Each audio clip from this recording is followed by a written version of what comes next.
Hi, everybody. This is Anita from Ketogenic Woman, and I am here today with Chris from ChrisCookingNashville. We are going to have a little conversation today, so welcome to the channel. I know you guys are going to enjoy this. So, Chris, one of the things that I wanted to talk about is that you have had two exciting milestones lately. Mm-hmm. One with your personal health and one with your channel. Could you elaborate on that a bit? Yeah, sure. So thank you so much, first of all, for asking me to come talk to you, Anita.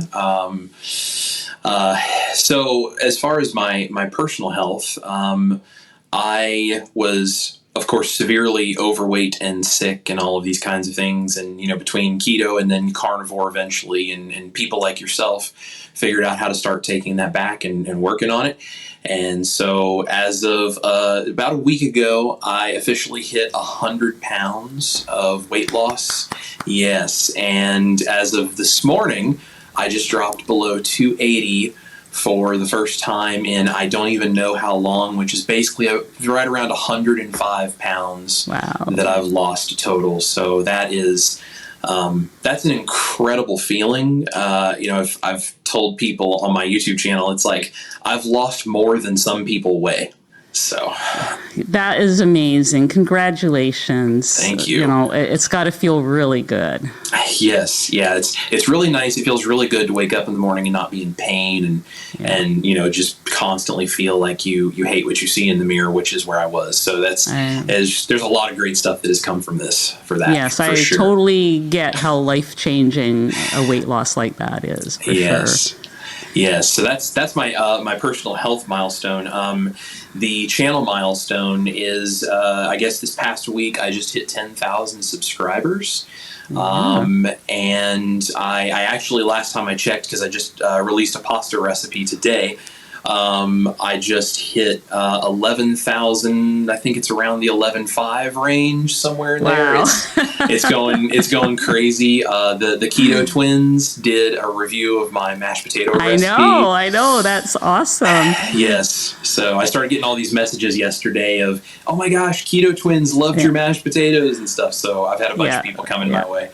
Yeah, they did one of my recipes. They actually did my pasta a while ago, and it definitely brought a lot of good things to my channel. So it's nice when other YouTubers review what you've done, and so that's really great. I'm so happy for you.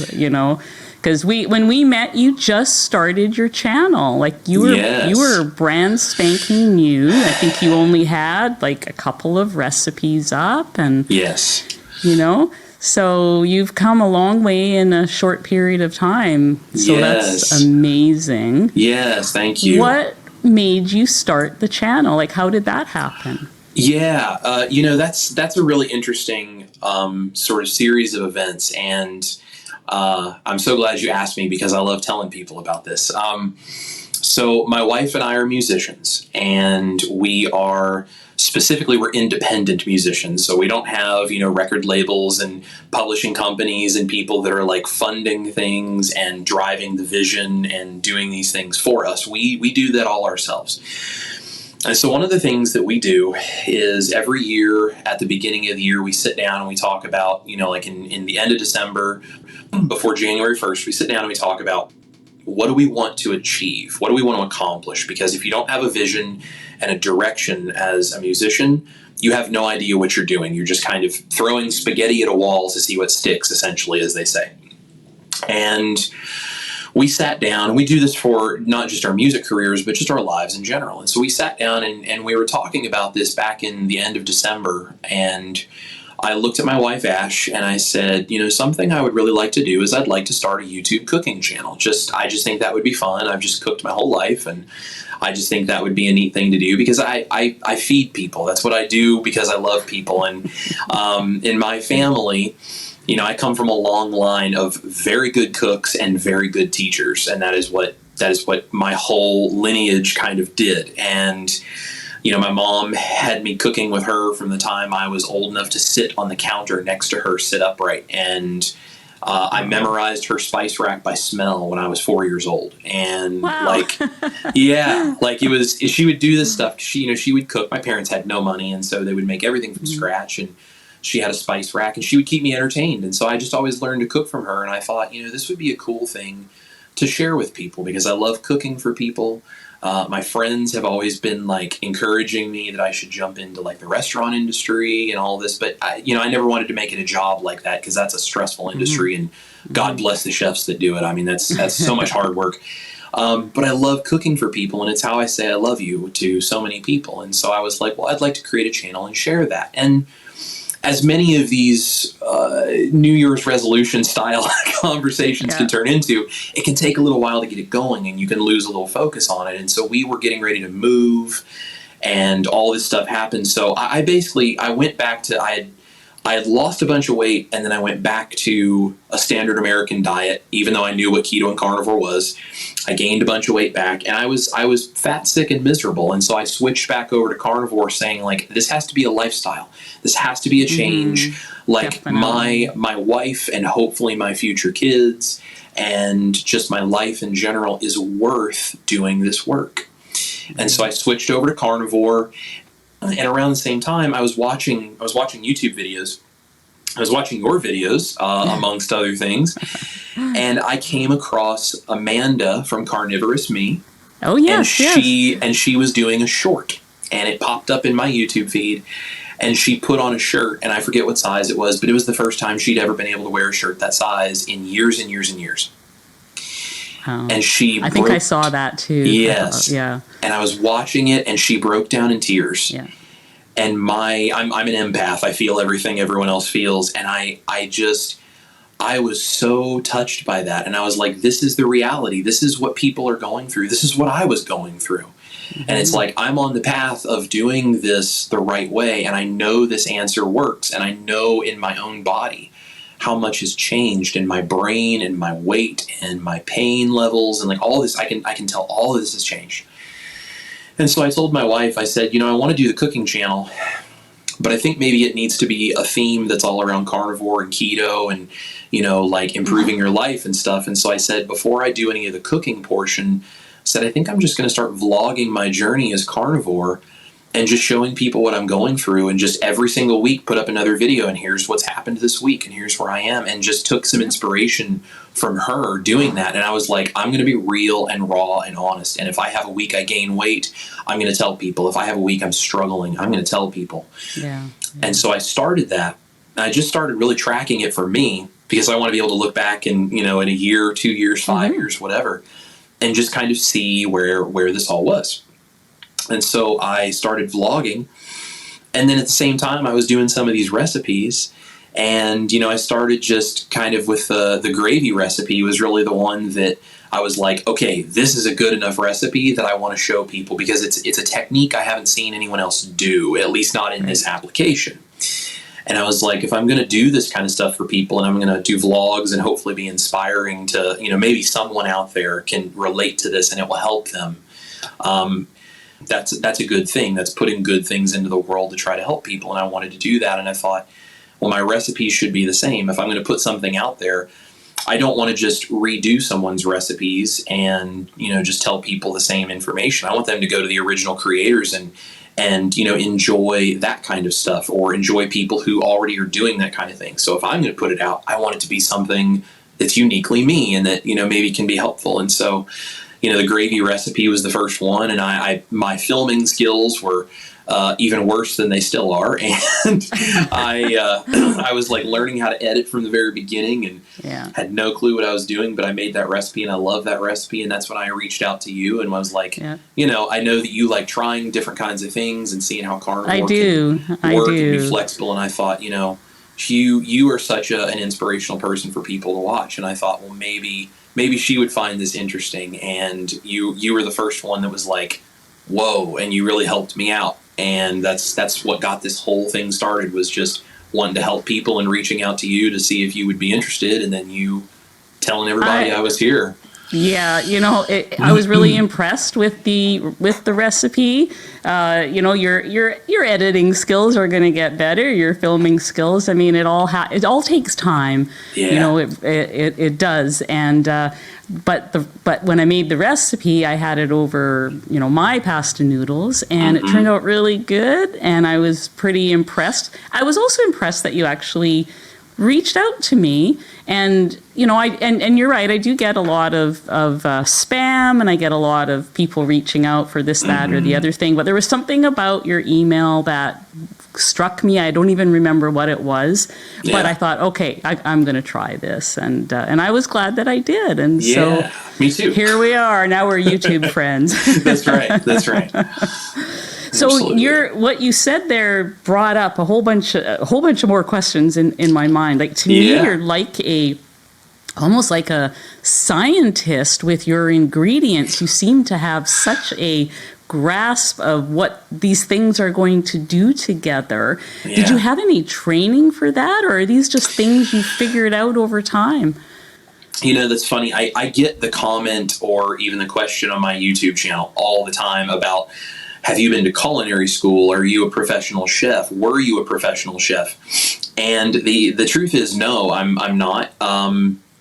My training has come from a combination of way too much time spent on the Food Network and a lot of research online. And truthfully, like, I've been a foodie my whole life. My parents were they are foodies, and they were always very encouraging of, like, try everything once, right? Like, every food that there is, try it. Like, don't be afraid of it. If you don't like it, that's fine, but try it with an open mind, because there's so many culinary experiences to have.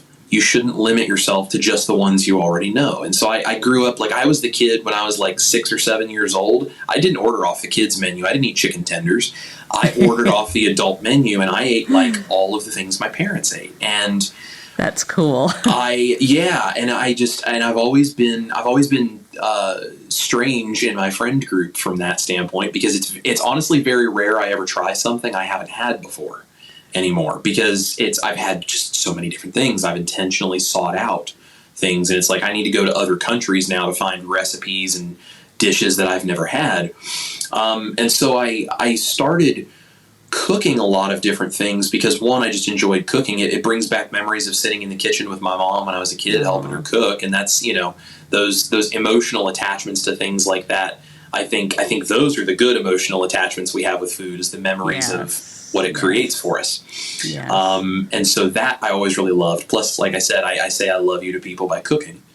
And so I spent a lot of time in the kitchen. But then I was like, well, what if I would do this kind of recipe? And so I'd go do research, and I'd find people, doing stuff online, and find videos. And so I would do that. When I was in high school, along with being a musician all the time, I loved watching like Food Network and Cooking Channel. One of my favorites was Alton Brown. I loved like the science of why food would do things. Okay. And so I started just picking up on things, and I started understanding, like, okay, well, what does protein do when it's exposed to heat? Or what does, a sugar do in a recipe? Or what does a sauce do? Like, how is this? How is that? And I started studying classic cooking techniques, and I got into French cooking. And so I just kind of went down this rabbit hole over the last, 15, 20 years of my life of just trying to expand my own knowledge as much as I can. And, one of the things I do as a musician is not only play, but I also teach. And I'm kind of like a music mentor, guitar teacher. And I love teaching. But one of the things you have to be able to do to teach is you have to be able to teach yourself first.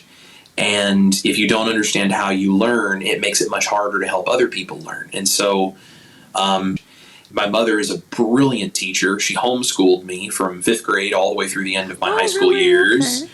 Yep. And when she would teach me, she wouldn't just teach me. She would also teach me why she was teaching me the way she was teaching me. Okay. So I learned the information, and I also learned how I learned, which made it easier for me to learn more and learn faster. And so I have a completely unrelated random plethora of things that I have taught myself to do over the years, and just because they look fun. Right. But I do all of that because I know how I learn best, what it is I can do, and I know how to find the information holding me back. And so that's what I did with food. So Wow. when I do these recipes, it is just hours and hours of experience in the kitchen, plus the research and the practice. And then truthfully, a little bit of just sitting there in the quiet, because when you're in the quiet, your brain can start to work, and being at peace. And suddenly a little divine inspiration hits me of, well, hey, maybe I could make mashed potatoes out of egg whites, and I have no idea. See, I don't know I can't even imagine how that ever occurred to you, because nobody would ever think of that. Yes, Nobody. It is But that you little, did. yes, it is that little, still, small voice of God Yeah. going, hey, make egg whites into mashed potatoes. And I'm like, all right, okay. And you listened and you did it. Yes. That is just, it just blows my mind. So it sounds like you do all the cooking in your family then? Are you Yes. the main cook? Yes. My wife is talented at very many things, including music.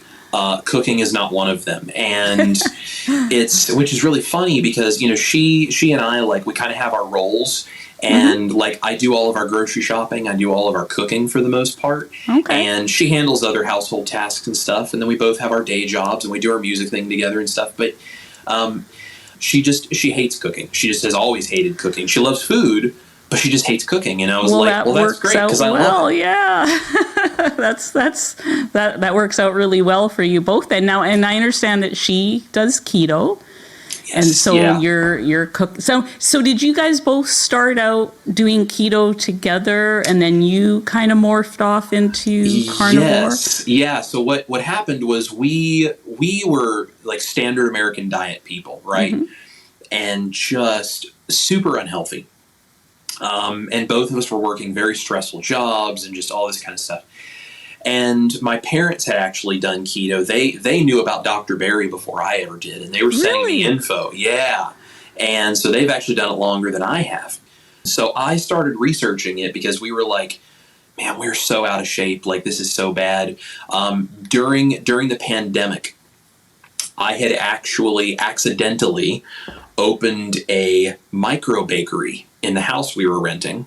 Accidentally? And accidentally, I learned to make sourdough bread because I was stuck at home, like everybody else. Everyone learned to make sourdough bread. But because I'm me, I didn't just do the sourdough bread. I did all the artisan versions of it, and then I started doing the artistic side, and then I started posting pictures, and then people started asking me to buy it. And so we needed income for the pandemic, so I ended up starting a micro bakery, and I ran that for probably a year. Called Music City Bread Company, and we worked out of a venue here in town after a while, and I was doing all this stuff, but we were so unhealthy, and so we were like, okay, this doesn't. I mean, I was carb loading constantly, and we were just like, we just can't do this. And so she ended up quitting a job that she had that was quite honestly taking advantage of the pandemic situation and putting her at risk. Which, regardless of what anyone believes about the pandemic, what they were doing was just not cool. And she was like, no, I can't do this. So she quit. And within a week, she lost 20 pounds without changing her diet just because of the stress. And it's like, okay, that right there shows us just how unhealthy both of us are. Yeah. And so we ended up moving because we had a house that we were renting that was sold out from underneath of us due to the financial issues. So we ended up in this weird spot, and we decided we've got to get our health back because right now it's about the only thing we've got left. We had lost our jobs and our businesses and everything, and of course music was gone, and we were like, so what do we do? And I was like, well, at least we can do this. So we did we didn't finish it. We started a 28-day juice fast. So I'm talking like the raw vegan side. Yeah. And we made it 3 weeks. Yeah. I've you done made it them that before. long. Yeah. We made it. I've done it before, and I was telling her about it. We were like, well, let's try it and detox, because we thought this was the way to do this. Yeah. And then we were going to go keto. And then about 3 weeks in, she was like, I can't do it. And I was like, okay, great. I was like, we're going to go keto right now then, heck with the juice fast. And we already had some veggies in the fridge from the juice fast, and a lot of them were keto friendly. So we morphed into that, and we started doing keto. And as I did more and more research, I started watching Dr. Barry's videos. The job that I have, I can kind of, as I'm doing my things, I can put his stuff on in the background and listen to it like podcasts. Nice. So I was able to just learn as I was doing other things. And I got more and more into this. And so we went from kind of a lazy, dirty keto into clean keto. And we were both losing weight and feeling way better. Oh, excellent. But then our wedding was coming up. And it was like, okay, well, I really want to try to look good for my wedding pictures, right? Of course. And I had heard about Carnivore, and I thought, well, maybe I'll just try Carnivore and see if that takes some of the extra inflammation out. Maybe I'll look a little better for my wedding. It's like 4 weeks before the wedding, I'll do this. And 2 weeks into Carnivore, my lovely wife, now wife, looks at me and she goes, something is different about you with this whole Carnivore thing. And I was like, what do you mean? And she goes, you wake up in the morning smiling, and I've never seen you do that. Oh, wow. And I was like, really? And she was like, yeah. She's like, something is different. And I said, well, it's funny that you mentioned that, because I just saw this thing by Jordan Peterson talking to Joe Rogan about, the effect that Carnivore had on him and his daughter Michaela, and like the emotional side. And so then I started getting into all of this, like understanding plant oxalates and how Carnivore is important for some people to be able to thrive and all this. And I started thinking about this, and I realized when I was a kid, like if we did, burger night at home, like burgers on the grill, I didn't want the bun. I didn't want the sauces. I didn't want veggies. I didn't want any of that. I wanted meat. I wanted to eat the meat. And I loved meat, I love cheese, I love eggs. And veggies, I'd be like, if you cover them in enough stuff, but it's like, but I didn't want the veggies. The only things that I would eat that weren't meat that I really wanted were highly processed junk foods, which are super addictive. Yes. And things like mashed potatoes and like the high carb foods that are really addictive. And it's like, so I basically wanted meat and I wanted carbs. I did not want plant matter other than just what would come along with that carb addiction. Right. And so all of this came together and started making sense. And I started realizing this is why I've dealt with this. And suddenly, after a couple of weeks, this lifted off of my brain, this fog. And I had a career in higher education for a while. I worked in like housing administration and stuff in higher education. And we went through a training all the time of recognizing depression and anxiety and mental health issues and all this stuff. And for the first time, my mind was clear enough. I stopped and I really looked at my own self, and I realized I do not remember feeling like I did not have some level of what I would now recognize, what I would describe as anxiety and depression. Since I was It's hard for us to see it in ourselves, isn't it? It is so hard. And I do not remember since I was probably 9 or 10 years old not feeling that way and questioning, why am I not like everybody else? And I never said this to anyone because I didn't know this was a thing. I thought it was me. Right. And I went Carnivore, and suddenly a light flipped on and there was sun in the sky and colors were more vivid. And I realized, wait a minute, is this what it's like to wake up every day and not feel like you're lost? And since then, I have understood this about myself. And I went off, and I went sad diet because sometimes I think we have to stumble to figure this out and realize like, oh no, it is real. And I gained weight, and I didn't go as bad back as what I was. There's 40 pounds I had lost that never came back. Because this time around, I started at 345 pounds. And I didn't gain that all back, thankfully. Good, but I did gain some, and I was struggling and in pain. And I was like, nope, it's real. It really is, because I've been bad, and then on the good side of it, and then back to the bad side of it, and then the good side of it again. And it's like, what's the difference? Carnivore.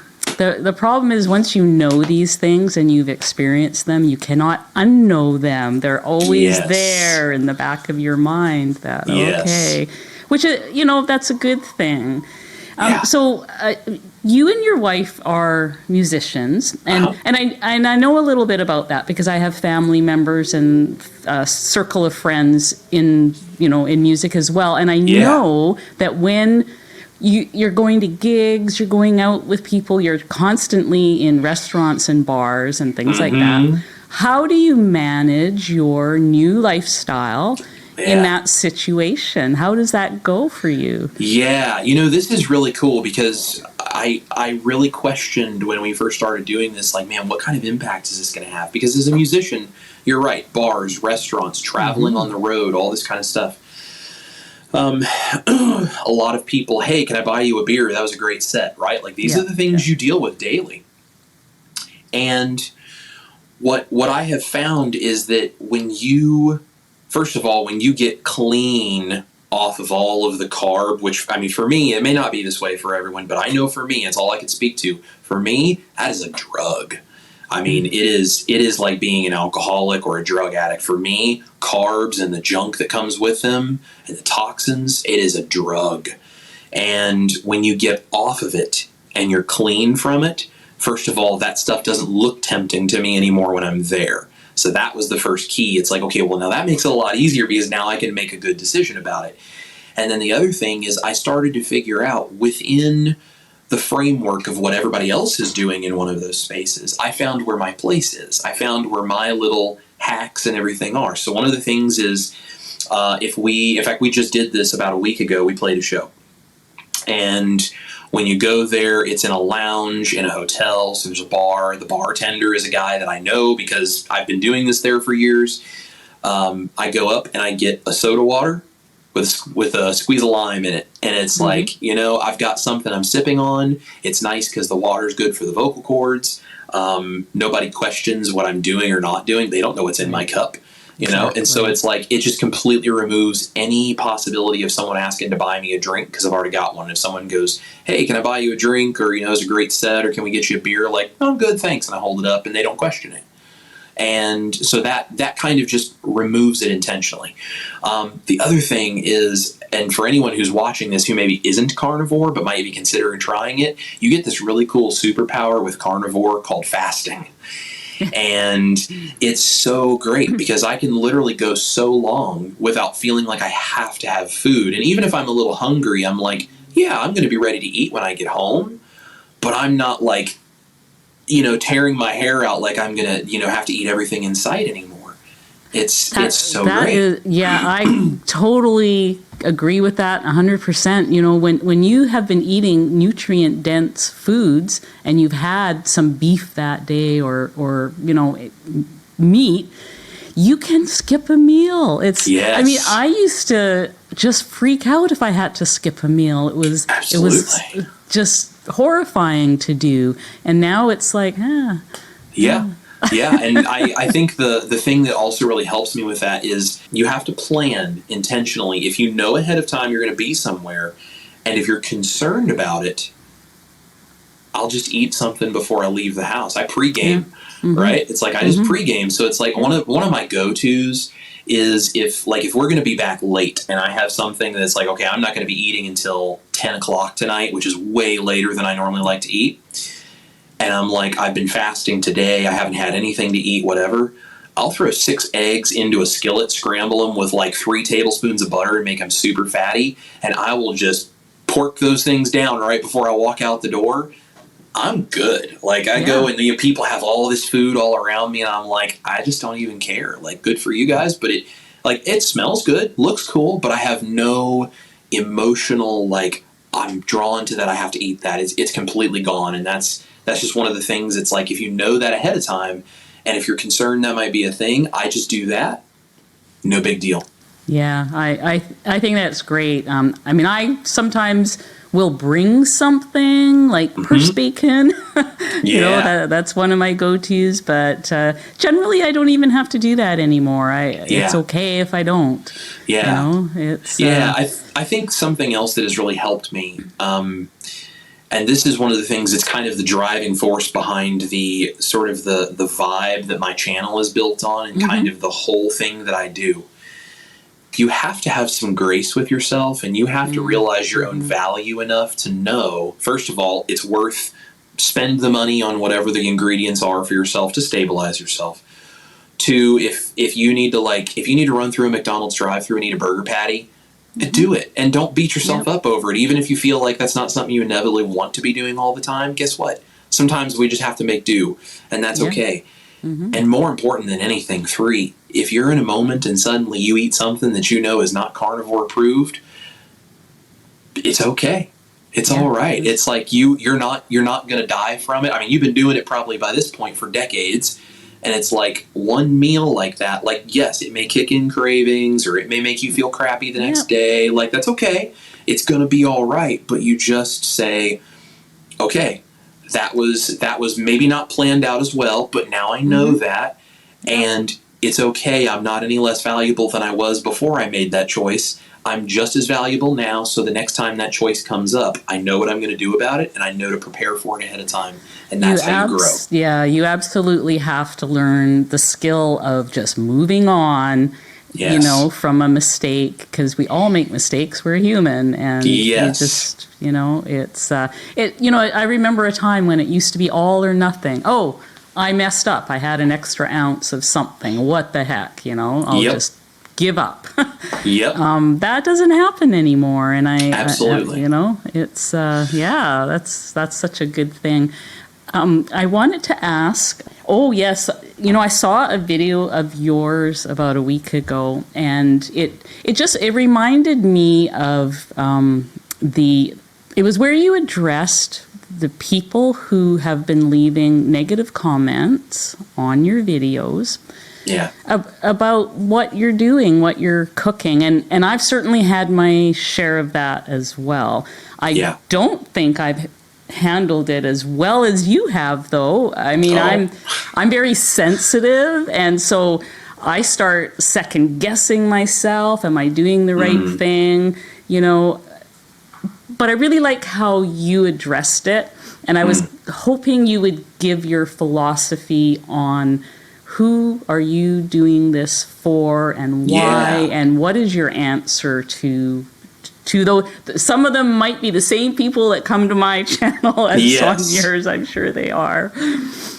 So I'm so glad that you asked this, because I feel like the heart of what I do is centered on this, and it's not just about my carnivore channel or my recipes or anything. This is my music. This is how I am a husband to my wife. This is how I want to be a dad. This is how I'm a friend, how I'm a son, how I'm everything. This is me on a silver platter. So I do get those comments. And if you ever talk to my mother, she will tell you that from the time I was little, I was always the champion of the underdog, as she put it. And I think one of the things that I am uniquely blessed with, blessings and curses can sometimes be the same thing, but one of the things I'm blessed with is, I said I'm an empath. I have always been very aware of the people around me who are left out, who feel they don't have confidence, who feel like they're struggling, who have some disadvantage. And my heart breaks for people who think that's their only lot in life. When they think that's all there is, and to be honest, there's a time I was that person. And it was because of other people's encouragement I was able to get out of it. And that's one of the reasons, like you and Amanda from Carnivores Me and Dr. Barry and Dr. Chafee and all these people, that's why everyone in this community, I look up to all of you so much, because you all didn't know, but you were all literally saving me. And I was struggling, and it's hard to talk about what those times in my life were like. But you guys literally, you gave me a hope that I never had before. And so when I started doing all of this, it's like, okay, there are people just like me. There are millions and millions of people who are, through no fault of their own, fat, sick, and stupid, right? Like that's what so many people are. And it's not that they want to be that way. They don't know why they're that way. Yeah. And so I started doing this because I wanted to help people. And I started getting comments. And I remember when you and I started talking after you shared some of my stuff, you were like, well, hopefully the good people come, and the ones that leave the nasty comments leave you alone. And I knew it was just a matter of time, because as I tell my guitar students all the time, and just other people in life, if you're not upsetting somebody, what you're doing is probably not very important. And if you make a big enough impact on anything, someone's not going to like it. And that's okay. That's part of being here. But what I started seeing happen was people coming on the channel, and it's a small number. It's a very small number. Yeah. everyone who watches these videos, like, realize this community overwhelmingly is very full of love and support. I agree But with that. there are some people who are very dogmatic, who, and even if they're dogmatic and they have a strong opinion and a belief, I don't mind. I'm happy to discuss those things. But more than being dogmatic, they are aggressively judgmental with the fact that you are not doing what they are doing. And the advice that I was being given was, well, just ignore people like that. Just don't say anything. Just don't give them any attention. And for the most part, I tried that. But what essentially would happen is if I didn't say anything, I'd get another message from the same person, and they'd be like, yeah, that's what I thought. And it's like, and I realized that silence is the same thing to some people as you giving in and admitting that they've defeated your philosophy, your purpose, your logic, whatever the thing is. Yeah. And so, there's a really famous kind of concept that I've always heard, which is the idea that for evil to succeed, it only takes good men doing nothing. Yes. And I, as someone who has always been the guardian, the champion of the underdog, I have worked through my issues. And not that I don't still have them and have to work through them, I do. But I am at a point in my own life, I'm confident in what I'm doing. I know what I'm doing. I know how I feel because I'm on the other side of that fog, that gray curtain that hangs over you emotionally and mentally. I see that clearly now, but I know there's a lot of people that don't. And so I started making these things, these recipes, these videos, these vlogs, whatever, to inspire people like that there is hope, there is a future on the other side of this, and you are worth enough as a human being that you should be able to experience it just like I do. And I'm here to help. I'm here to answer questions. I'm here to support whatever. And then it hit me that if people like that come in my comment section and I ignore what they're doing, it looks like I'm not confident enough to stand up for the things that I'm telling everybody else they should do and try. And so I realized, okay, it may upset a few people, and it may be different than what I see a lot of YouTubers do, and that's, whether that's good or bad, I don't know. That's for each person to decide. Yep, it is, yeah. But I realized there are people out there who don't have the strength to have a voice of their own right now. They will, but right now they might not. So if I need to go in the comments section and politely point out why someone is wrong and why their dogma or their judgment or their bad attitude or their just hate is not welcome on my channel, but in a way that other people can see me standing up for what I believe, then that's what I'll do. And I don't do it in a way where I'm trying to insult people or where I'm trying to cause a fight, because I'm not looking to argue with people. But I'm also not going to shy away from the fact that there are people that want to try to bring it down. And I'm like, no, there are wonderful, beautiful, amazing people who are watching these videos, who are looking for inspiration and help. And they may not have the confidence to stand up for themselves right now. So if that means you want to come on my channel and you want to be angry with me, that's fine, because I'm going to stand up to you and I'm going to shield them from feeling like there's no place for them to go. My channel, my community, especially like my Patreon group that I have people in, like where I do even more of this kind of stuff, where I'm showing them behind the scenes of my real life. The reason I have that stuff is because if people want to be inspired to stand up for themselves and to feel like they're worth it, that's the only way I know how to do it for people that I've never met. And it's like that's my mission is to take, sure, great recipes and carnivore and all this information, but it's like you are valuable, you are wonderful, you are a human being that has just as much worth as this Yahoo over here on my channel who's trying to make comments. And maybe you can't eat steak and salt and water and be totally happy right now. Maybe someday you will, maybe you won't. I don't know. But that doesn't matter, because you are still worth the best health that you can achieve, whatever that means.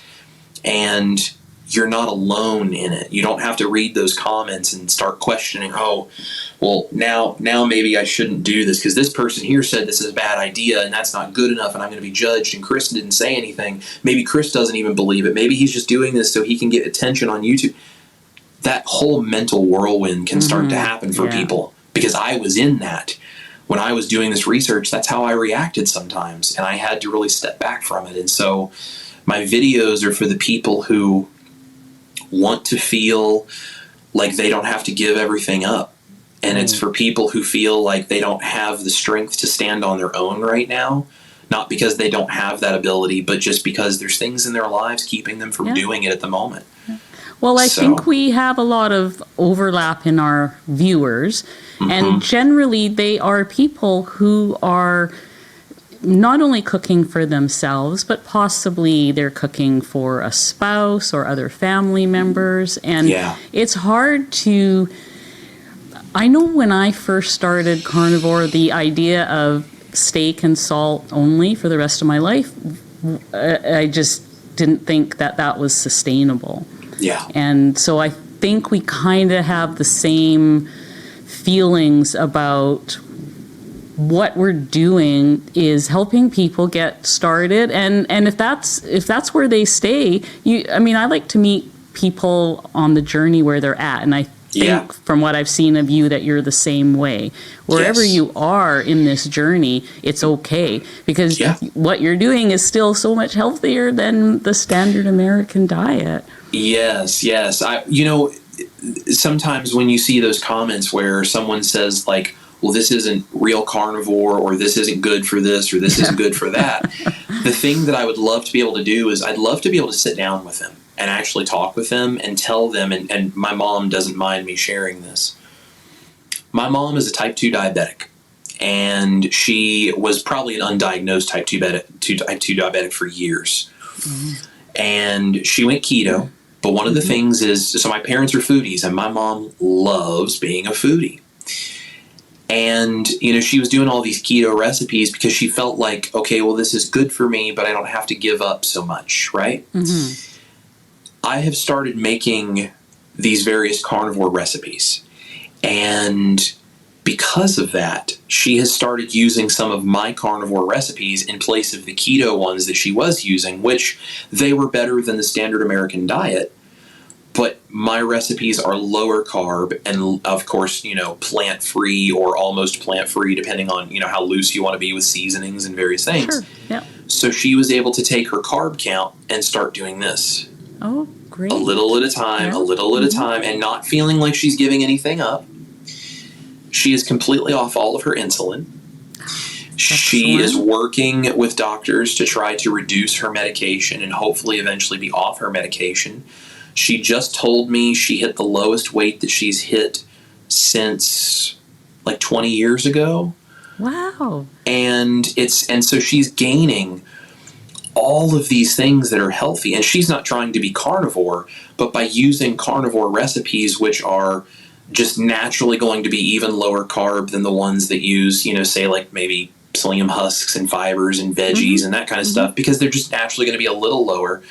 She's able to have things that are reducing her carb count a little at a time. She doesn't feel like she's giving anything up. And she's getting more fat and more protein and things that are stabilizing, that are good for someone who's diabetic. And it's like, that's living proof. That's living proof that this is like, these recipes are good things. These are helpful for people. And she also told me she made my mashed potato recipe.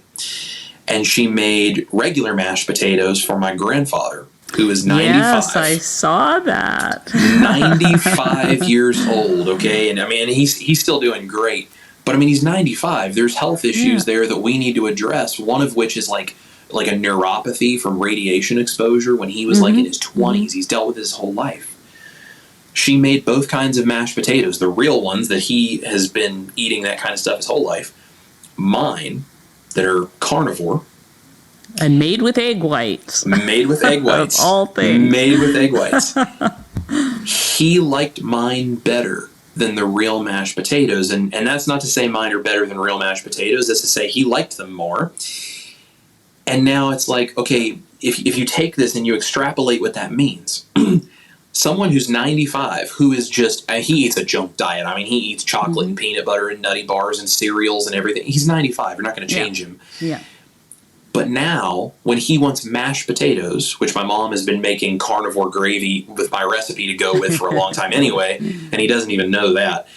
When she makes mashed potatoes, she can make my version, the carnivore ones. Mm-hmm. He gets none of the carb hit from all of the potatoes. He gets all of the protein from the egg whites, which is a difficult thing for someone who's 95 to have enough protein. Yeah. He gets all of the butter and the dairy fat and things that it's like, okay, if you're 30, do you need all that dairy? Maybe, maybe not. Depends on how your body reacts. When you're 95 and you're eating Cocoa Pebbles and, like chocolate and peanut butter stuff, like all this kind of stuff, that is the best thing he could possibly do, is start replacing little things like that he loves. And it's like, okay, that right there, between my mom and my grandpa, that's all of the evidence I ever need that these recipes can do incredible things for people, and not because you have to eat them every day, but little changes like that start to make a big difference in people's lives. I heard somebody say the other day on a video, and I wish I could remember which video it was I was watching, but they said, I'm not trying to be a real carnivore, I'm just trying to be healthy. Yes. And I think that statement says it all for this whole conversation that we're having about, those people. Yeah. So I think that's a really important thing for people to understand with this way of life. Like, even if, and this is, I think, sort of the way I put this in the video for people, even if ultimately your goal or the ultimate epitome of health or whatever, even if that was steak, salt, and water, right? Mm-hmm. Nothing wrong with that. And evidence suggests that, maybe that is the ultimate of health. But number one, just because that's where you may inevitably want to be doesn't mean you're ready to just go there overnight. Some people are, some people aren't. You have a whole ladder to climb to fix health and do all of this. And so sometimes there's other steps along the way you have to take. Mm-hmm. The other thing is, like, even if that's your goal, that doesn't mean you can't have a good time along the way with the food that you're making. Mm-hmm. And, I remember someone made a comment on one of my videos that it's like, well, this is a lot of time and effort goes into these recipes, and that's not what carnivore is. And I was like, I thought about that, and I was like, well, I don't remember anybody ever defining carnivore as if it takes more than 5 minutes to cook it, then it's not carnivore. It's exactly. Culinary skill and choice of ingredient are two very different things. And it's like, why does something like sourdough bread exist, right? Like something that takes a lot of practice and art. Mm-hmm. It's because people took an ingredient they wanted to eat and over years developed a technique to use it and make it enjoyable. Mm-hmm. Why can't we do that with all of the carnivore ingredients, with meat and eggs and cheeses and everything? Yeah. It's like, that's all I'm doing, and it's, it's just fun to do it. It's like, I think we're human beings, and that's a cool thing to enjoy. Well, and we have to understand too that some people they're not cooks at heart. They are more than happy to just slap something in a frying pan and call it a meal. And often, and I'm sure you do the same thing, but often that is a meal for me. Yep. But there are times when some of us just like to get really creative. Being in the kitchen and cooking is almost a therapeutic session. Yeah. And so I don't see the problem with that. And not everybody is like that. But for those of us that are, let us go at it. I keep getting this kind of comment regularly, but one in particular stands out to me. I had a lady comment on my potato salad recipe video, my carnivore potato salad. And this is kind of a byproduct of all these recipes that I didn't think about initially, but now I'm totally I'm leaning into it. This is great. She said she made the potato cube portion of my recipe. And in that video, I tell people you can sauce these however you want. This is just kind of what makes it seem like potatoes. So she made my recipe for the potato cubes, and then she used her grandmother's sauce recipe for potato salad. Nice. She made this. Her mom, who's apparently always says like, well, it's okay for keto, right? Like that's her kind of response. Yeah. Her mom went back for seconds because it was so good. Oh. And suddenly, she and her mom are having potato salad with none of the carb guilt of eating the potatoes. And I realized in the process, she's preserving her heritage and the history of her family in a way that doesn't cause her to feel like she is compromising her diet and her health. And I'm like, I'm realizing there are things that are important to us beyond just our diet that matter to our health. And some of that is our heritage and our family and the places we come from. And it's like, you may not do it every day, but if it's Christmas and there's some special family recipe that you're used to eating, and it's the way you remember Aunt so-and-so or great-grandmother whoever, because this was their recipe they always made. And it's like, what a beautiful thing to sit down at a table and share something that makes everybody remember this person we loved and the history and the heritage and the place we come from of our family, and not feel like we have to compromise our diet to do so. And so it's like there's opportunity for things like that. And it's like that right there, those are the comments that I get, and it's like my heart is full, and that's why I do it every day. I just love that comment, and the idea about the heritage too, because those potatoes can start a whole bunch of other recipes that people can pull from their childhood, and I just think that's fantastic. Yeah, it's a lot of fun, a lot of opportunities here. Yes, definitely. So what is your favorite meal? What do you eat most often? So I'm most often fairly simple, actually. We're talking about these complex recipes. I know. My go-to are either just like beef patties, just ground beef patties with salt, maybe a little pepper if I'm feeling, wild. And eggs, scrambled eggs, lots of butter, or maybe I'll do like poached eggs or something. Just the beef and eggs thing. And if I find it on sale, I'll get whatever cool kind of steak is on sale, and I'll do steak and eggs instead. And that's most consistently what I eat, is like some kind of a beef product and eggs. That's a nice combo. Looks like you're frozen. No, there we go. No, okay, it froze on my end. That's really strange. So perfect. So I do like the beef and eggs thing. Like that makes me feel fantastic. Doing beef and eggs, I feel good. It's satisfying. I get lots of fat from the butter I use.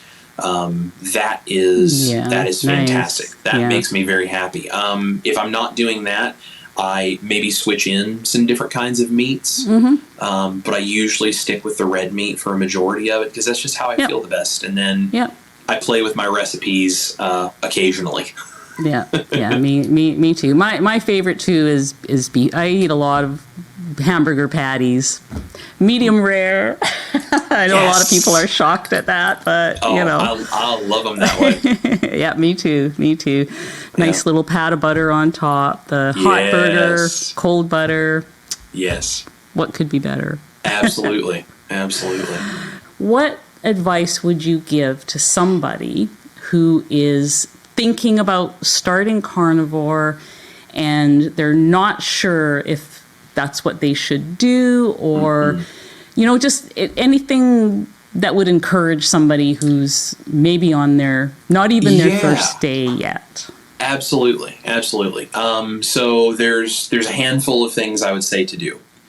Number one is go to Dr. Barry's channel and watch some of his videos on the science and medical reasons of why. Because everything we're doing here goes what seems to be in the face of medicine. And it's you are so much more empowered to make a smart decision if you know what this is really all about. And there's many great resources. He's just the one I'm most familiar with. And I find his to be the most approachable to just kind of the average person, because it's really a mission of his, and that's why I respect him so much. So I would say start there. Just do some research and learn as much as you can medically. The next thing is, if you're considering this, You can go to many channels to do this. I know Anita has shown pictures and videos and stuff of what's happened for her. You can come to my channel and you can see pictures of my before and after. You can find me on Facebook, Instagram, TikTok, all that stuff, and you can see what I'm talking about. Find people that are doing it and look at the evidence of where they were and now where they are. Because when you see it happening in real people, and I mean, we're not like, magazine models and airbrushed and all these things. No. Like we're just normal people. Like I'm a guitar player. I live my life and I play with my dog and I go to work and I do my thing like anybody else. Yeah. And when you see people like that, it makes you realize this is not something someone has to just genetically get fortunate for this to work. It's a real thing. And they're not all young 20-year-old bodybuilders either. I mean, there's a wide range of ages out there. Yes. Somebody you can relate to. Absolutely. Find people that you can relate to and that you understand their story and let yourself be inspired. And then the next thing I would say is when you have all the information and you have all the inspiration, just dive in and go for it. And don't be afraid, like, if I don't do it perfectly, it's not going to work and it's all going to fall apart. Yeah, because I'm so glad you said that. Yeah. There is no doing this perfectly. There's no doing it, especially at the beginning. Like you're gonna struggle, maybe you're gonna slip up a little bit, and if you're okay with that and you know that going in and you're not afraid of it, it's okay. And it's like if you have a meal you're not supposed to have some of that stuff on Carnivore, great. The next meal you have, go back to eating Carnivore. And just refuse to give in. Success is nothing more than little tiny steps taken consistently. And when you do that, 100%. You will become so much stronger at this. And don't expect it to happen overnight. Like you're not going to wake up one day and be 200 pounds down and eating steak, salt, and water and feel like everything is gone, right? Like that, it doesn't work. But if you do one day at a time, and you start replacing things in your life with carnivore-approved meals and proteins, use recipes like mine and Anita's recipes. If it's like, well, if I make this, I don't feel like I'm giving things up, and that helps you transition, fantastic. Make that stuff and enjoy it guilt-free. Don't hold yourself back from, I'm going to eat as much steak and eggs as I want. I'm going to make carnivore pasta, and I'm going to put a gigantic chicken thigh on top of it. I'm just going to enjoy every last bite of it. That's fine. Yeah. It's okay, because if you make it fun and you make it enjoyable and you go into it headlong and you believe in yourself and always remember, you are deserving of health. You are worth it. You as a human being are worth that. Don't deny yourself that and think you're a failure and you're somehow stupid that you can't figure this out. And don't blame yourself for being overweight or sick or whatever your reasons are. Dr. Berry always says this, and this is something that spoke to me when I heard him. He said, it's not your fault, but it is your problem. Yes. So remember, it is within your power to fix it. But you don't do that by beating yourself up for being in the situation, because it's not because you're unmotivated or dumb or worthless.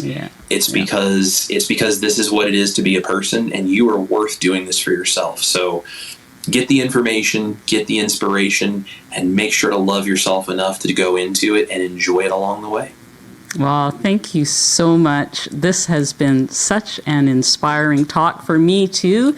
And you are such a fan favorite in the audience that I have. I have a women's group. You got to tell your mom that she needs to stay healthy, because there's like 100 women in there who are ready to adopt you as their own. So it's so funny. I was Ash and I were talking about it. My wife and I were talking about it. And I said, there's been a couple of people that have made, some comments, disparaging remarks in my videos. And I said, I'm telling you what, that housewife crowd, I mean, they will jump to my defense quickly. They will. And I'm that is a scary group of people to be on the bad side, because they've dealt with people their whole lives and they know how to stand up for themselves. And I respect that group of people so much. I look up to those women so much, and I love the fact they're here. They make my day so bright. they absolutely love you, and I absolutely love you as well. I'm so glad that we met and became friends. I am too. Thank you so much for being my very first interviewee. Yes, it's such an honor. When you asked me to do it, I was like, out of all the people she asked me to do this for her first, it's just, I love you. I love your channel. I love everything you've done, and you've inspired me so much. And I just can't tell you how much I appreciate you and what you do and what you've done for me. Okay, thank you, Chris. And so that's our interview, everybody. Thank you so much for watching, and we'll see you guys on the next video. And you have a ending line too. Let's hear it. I do. Guys, I love you all so much. Eat your meat. Love your life. This is Chris Cooking Nashville, and I'll see you in the kitchen on the next recipe. That's awesome. Okay. All right.